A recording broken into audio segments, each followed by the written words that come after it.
And welcome to my mini vlog. Kamusta naman ang mga Valentine's niyo, mga madam? Kami, eto mula kahapon ay may pa-orders pa. At ngayon nga ay meron ulit kaming maaga na pa-orders. Ang orders pala namin ngayon ay buffet style package na 50 packs na tig 15,000 pesos. At dahil nga ang pa-orders namin ay 10 AM, kaya 8 AM pa lang ay bumangon na ako. O diba? Kasi naman na, mga madam, hindi naman ako ang nagluluto. Yung asawa ko, kaya kahit ganung oras ako bumangon ay okay lang. Ewan ko lang kung okay rin lang sa asawa ko.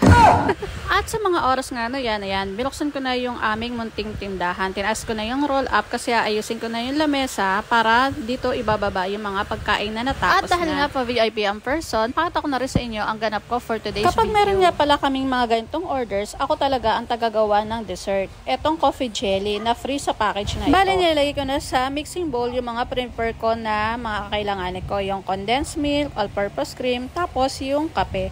Bali, yung kape dyan ay tinunaw ko na kasi kapag dinirect mo yung powder do sa mixer ay namumuo at mahirap nang tunawin. At ilalagay ko muna sa ref yung mixer na yan habang inaantay ko na maset yung jelly. At after nga na 400 years, ayan, nakaset na yung jelly. Bali, matigas na siya. O, diba? Apakatagal ng paghihintay. At dahil nga focus tayo sa goal, alisin muna natin yung mga luto na ng mga pagkain. Yan.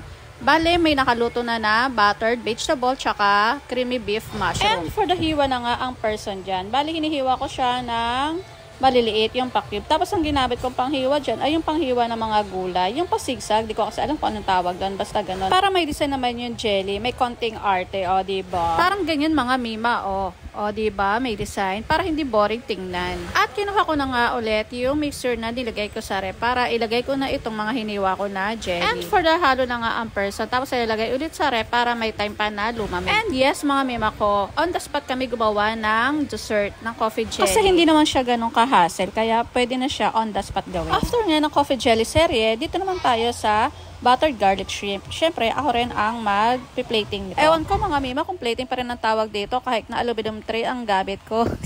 So, ayun na nga, gagamit tayo dito ng lettuce, pang design din. Tapos, ayan yung buttered garlic shrimp. Siyempre, luto na yan, no?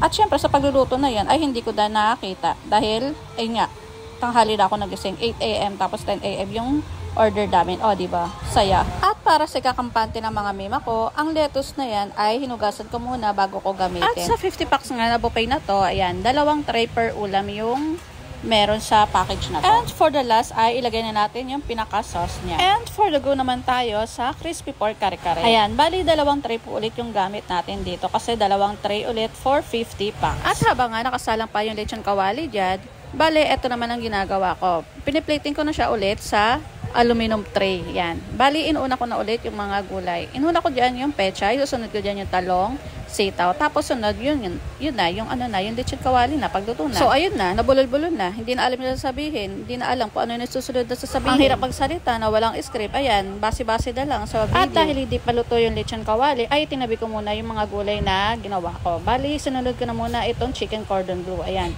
Hiniwa-hiwa ko muna siya tapos diretso na sa tray. At ang dip nga nito mga mima ay nagawa ko na kanina bago ko gawin yung coffee jelly. Hindi ko na nabidyohan. At dahil nga marami naman nang natapos na, ayan, ibinaba ko na yung iba. At sa pagbaba ko ng mga food, ayan, bali nakatakip na para hindi dapuan ng kahit na anong insekto. At sa muli kong pag-akyat, ayan, tapos na rin yung crispy pork bagnet.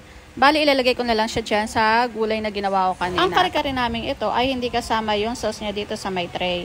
Siyempre, paano siya magiging crispy kung kasama yung sauce, diba? Magiging makunat yung karne kapag kasama yung sauce. Kaya yung sauce niya nakaseparate. Tapos, with bagoong na din. Guys, dami paliwanag. At dumako naman tayo ngayon sa may carbonara. Ayan, for the lagay lang ako ng sauce. Tapos, lagay ng bacon. At lagay ng parmesan cheese. Siyempre, sa pagluluto niyan, ay hindi ko na naman naabot. At kung maabutan ko man, ay hindi ko rin mabibidyohan. Siyempre, ako yung taga-plating. Ako yung taga-bus out. At ako rin taga-video, taga-voice over, taga-edit. Mag-upload pa sa mga page. Tapos, ako rin ang admin namin sa page. O, diba? All around. Tapos, after nito, ay magiging mami pa ako sa mga kids ko. Hala, ang dami nang nasay. At syempre, magagawa ko ba naman ang lahat ng ito kung walang tagaluto? At ang nagluto ng lahat ng iyan ay ang yung asawa ko. Yan, mag-isa lang siya nagluto ng lahat ng literal iyan. Na one-on-one kami ng mga oras. Ayan nga, at napakwento pa. So, ayun na nga, balik na ulit tayo sa pa-orders namin ngayon. At ito na nga yung final look na minekos-mekos ko kanina. Ito na yung 50 packs na buffet style package for 15,000 pesos. Ayan. At ang umorder pala nito ulit ay matagal na namin ding client. So, ayan, parang halos every year sa amin sila umo-order. Ano to birthday ng anak niya. Tapos sa Antipolo gaganapin sa resort. At isa-isahin ko na nga ulit ang napili ni client sa pakasya to. Sa beef ay creamy beef mushroom. Sa pork ay crispy pork kare-kare.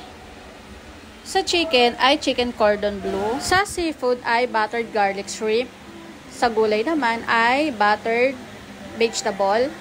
And sa pasta or starch ay carbonara. Creamy carbonara. At syempre, hindi mawawala yung free coffee jelly. Bale, 5 tab na coffee jelly yung kasama dito sa package. At habang nga pinagtutulungan na namin balutin ang mga pagkain na to, ay in-inform na rin namin si client na mag-book na ng Lalamove. Kasi iniisip namin, since taga QC kami, tapos sa Antipolo pa yung delivery, ay baka mahirapan siya mag-book.